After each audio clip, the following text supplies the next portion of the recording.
familiar with this concept. Up until third grade or so, you're talking really about learning and learning objectives and where your kids are at in those learnings. Many of you participate in student-led conferences where it's the student that's telling you what it is they know, what they don't know, and where they're going. What we're asking students to do at all levels is to continue to take that lead role in their learning. They need to be the ones who understand, with our help, how to read formative assessments, where they're at, where their gaps are, and how they can go about filling those gaps with the support of the teachers. This is the rubric. And this went out in that memo that I sent out to our parents here at the high school. And it's a very simple rubric. This is very generic. It doesn't speak to the specific learning targets.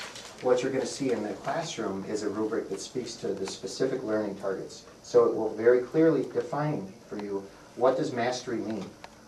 And mastery isn't a fluff word. When we're talking mastery, we are talking mastery. This is rigorous curriculum. We have a phenomenal staff. We have very talented students, and we hold them to the highest levels possible. We will continue to do that by making sure that we define our learning targets and our rubrics to the very highest standards. More on these new expectations. Grades. If we're not dealing with this great 100-point distribution, we don't have to worry about trying to delineate all the way across that bell curve. What we're talking about is a narrower distribution. There will still be a distribution, there will still be a curve. There are still going to be students who perform at very high levels, and students who either choose not to or choose not to put in the work to perform at very high levels. There will always be a distribution in education. And if there was a quick fix to make sure that there wasn't, that we could get every single student all the way up there, I'd implement it tomorrow. But they're not. And it's because we're dealing with humans, we're dealing with kids, and they're all different. Grades will reflect students' knowledge and skills according to the learning targets. The GPA will continue to be calculated and reported to students and to universities. And that GPA will be calculated the same way it has always been calculated. If the student earns the A, if the student earns the B, the C, the D, or the F, the GPA is calculated the same way we've always calculated that GPA. More expectations. Students will be able to reassess on learning targets they do not master. What I want to be clear, the reason I'm saying it that way here is to be clear. When we talk reassessment, so if you got everything on this assessment, but you missed this one part, you don't need to redo the whole thing. What we're going to focus in on, focused revision, and we've been doing this in English instruction for some time. We're going to focus in on what you didn't get and really work on that, and then reassess that piece, okay? For next year, weighted points will continue to be given for honors and for AP courses. What our plan is, as of today anyway, is to begin in the 11-12 year to eliminate weighted points beginning with the freshman class, so that students who entered the system with weighted points will have them all the way through, and that students who enter the system at that point would not have weighted points all the way through. Now the question comes up, why?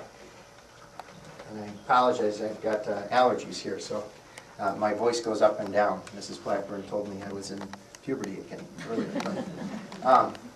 So if I slip in and out, I apologize. Why are we talking about getting rid of weighted grades?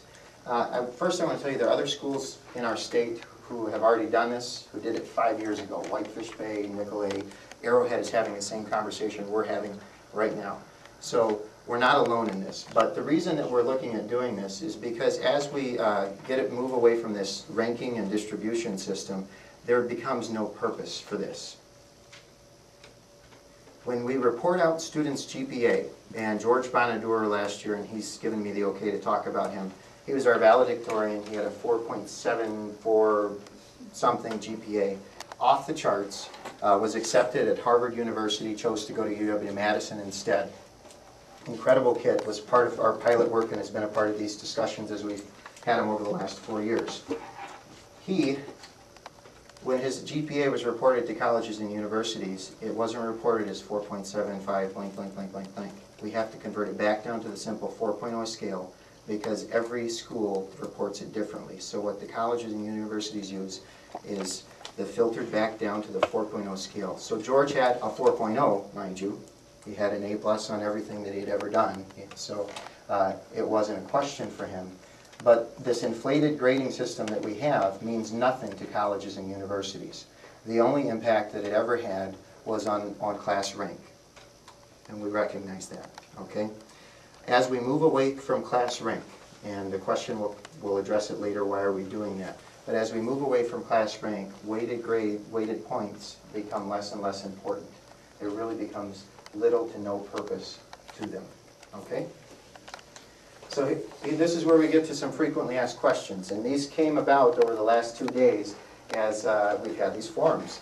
So the first question, is this a done deal? No. However, as I say that, I want to assure you, we as a team, that's the administration, that's the teachers, and that's the students that have been involved in this with us, are committed to improving education. We're committed to transformation. And hopefully you were engaged in those conversations over the last 4 years. The board charged us to transform education to better and more efficiently meet the needs of each and every student. We're committed to student achievement through balanced assessment. So assessment that students can use to guide their own learning, and then accurate assessments that we can use to gauge their learning. And we're committed to community engagement. This forum and a host of other forums we've had over the last 4 years. This, by the way, is the most attendance I've had at one of these, so thank you again for being here. How long has the district been working on this? And I'm going to go through these fast, and then we'll open it up for questions and comments. Since 2003, which is before I joined the district, we've been working to develop curricular alignment, common learning targets, and hopefully you've been hearing that word, learning targets, common assessments, and now the last piece is to try and align our grading practice. This is another big question I get. How's the community been involved? And I can only speak for here at the high school. And I know there's a host of other dates that would be listed up there if we talked about some of the district things that have gone on. But here at the high school, on this topic about common planning time, about aligning the work that teachers do between their classes, and about grading practice, we've had 1, 2, 3, 4, looks like 9 parent forums and 10 or 11 school board presentations. And so we've been doing this over the last few years. We've had, usually at our parent forum, somewhere between 30 and 50 folks show up, and we've had some great conversations. I found out yesterday that the folks at the middle school and the elementaries would like to know when I'm having parent forums here. And I think that's awesome. So I made a commitment yesterday, and I would reiterate it today, that in the future, as we are hosting forums at the high school, we will get that information out to the entire district, because it's going to affect you when your kids get here to the high school. So know that we're going to work to increase that communication in the future. What is assessment for learning? It's this phrase that's been tossed out. Some people just shorten it to AFL. I want to give you just a quick few bullet points so that if this is your first introduction to it, hopefully you've got a quick understanding. Number 1, it starts with learning targets. We've got to clearly define them so that students can understand them. They can't be an educational jargon that's designed by teachers. They can't sound like state standards. They're not a political document. They're something that's clear for students to understand what it is they need to know and be able to do. We then take those learning targets and we connect them. We make sure that every activity that we're doing, every homework assignment, every class discussion connects to those learning targets. Sounds simple. It's a novel concept in education, all right? Number 3, we create assessments that accurately measure that.